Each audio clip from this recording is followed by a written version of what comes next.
ఇప్పుడే country delight యాప్ని download చేసుకోండి. Download the country delight app now.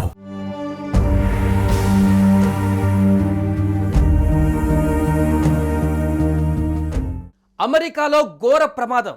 అసలు అమెరికాలో ఏం జరుగుతుంది? అమెరికా ఎయిర్లైన్స్ ప్రమాదకర స్థితిలో ఉన్నాయా? గత కొంతకాలంగా వరుసగా విమాన ప్రమాదాలు జరుగుతున్నటువంటి అమెరికాలో తాజాగా జరిగినటువంటి ఒక విమాన ప్రమాదం ఉలిక్కి పడేలా చేసింది. గురువారం అర్ధరాత్రి అమెరికాలో ఈ ఘోర ప్రమాదం సంభవించింది. దక్షిణ కాలిఫోర్నియాలోని శాన్ డియాగోలో ఒక చిన్న విమానం అదుపు తప్పి నేరుగా ఈసారి జనావాసాల పైన పడింది.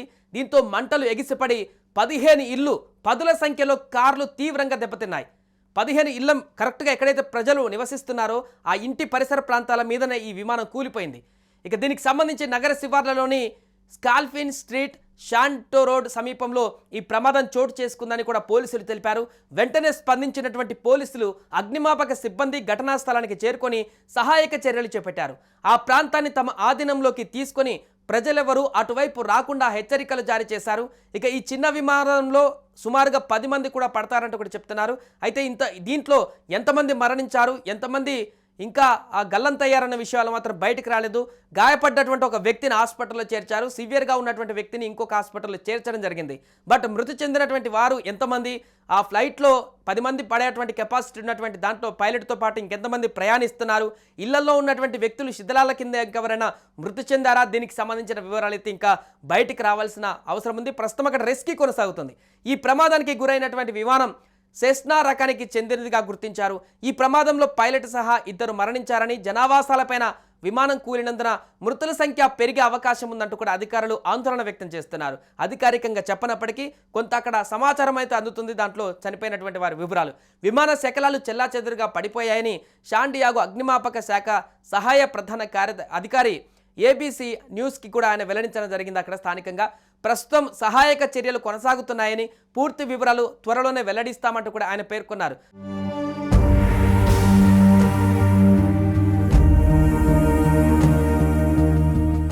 విజువల్స్లో మీరు క్లియర్గా చూడొచ్చు. ఇళ్ల మీద పడినటువంటి తర్వాత అక్కడ ఒక్కసారిగా అగ్ని మొత్తం కూడా వ్యాపించి పక్కనే ఉన్నటువంటి పార్క్ చేస్తున్నటువంటి కార్లన్నిటికి కూడా ఈ యొక్క అందులో ఉండేటువంటి ఇంధనమంతా రోడ్డు మీద వ్యాపించి ఆ కార్లన్నీ కూడా దగ్ధమవుతున్నటువంటి దృశ్యాలు స్పష్టంగా కనిపిస్తున్నాయి. దీంతో ఆ తీవ్రత ఎంత మేరకు ఉంది, జనావాసాల పడ్డటువంటి విమానము పూర్తిగా చెల్లాచెదురై ముక్కలుగా పడిపోయినటువంటి దృశ్యాలు కూడా స్పష్టంగా కనిపిస్తున్నాయి.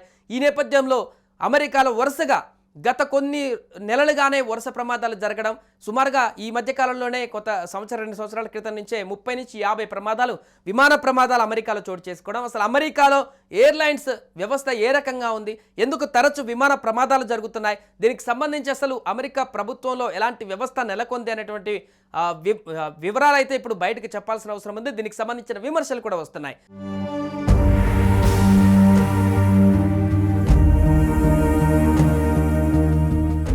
సో ఇది భారీగా ప్రయాణికులతో ప్రయాణించేటువంటి విమానం కాదు కాబట్టి నష్ట తీవ్రత కొంత తక్కువగా ఉన్నటువంటి పరిస్థితి.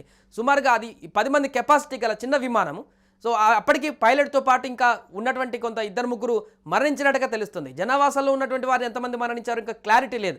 అదే ఒకవేళ ప్రయాణికులతో కూడుకున్న పెద్ద విమానం అయితే ఇది ప్రపంచంలోనే అతిపెద్ద భారీ విపత్తు ప్రమాదంగా మారేటువంటి అవకాశం ఉంది. కానీ వరుసగా ప్రమాదాలు జరుగుతున్నా కూడా అమెరికా ఇంకెందుకు తేరుకోవట్లేదు, ఇంకా ప్రమాదాలు ఎందుకు కొనసాగుతూనే ఉన్నాయనేటువంటి ప్రశ్నలు అయితే ఇప్పుడు ఉత్పన్నమవుతున్నాయి. ఏదేమైనా కూడా శాన్ డియాగోలో జరిగినటువంటి ఈ ప్రమాదం ఇప్పుడు ప్రపంచవ్యాప్తంగా హాట్ టాపిక్గా మారింది.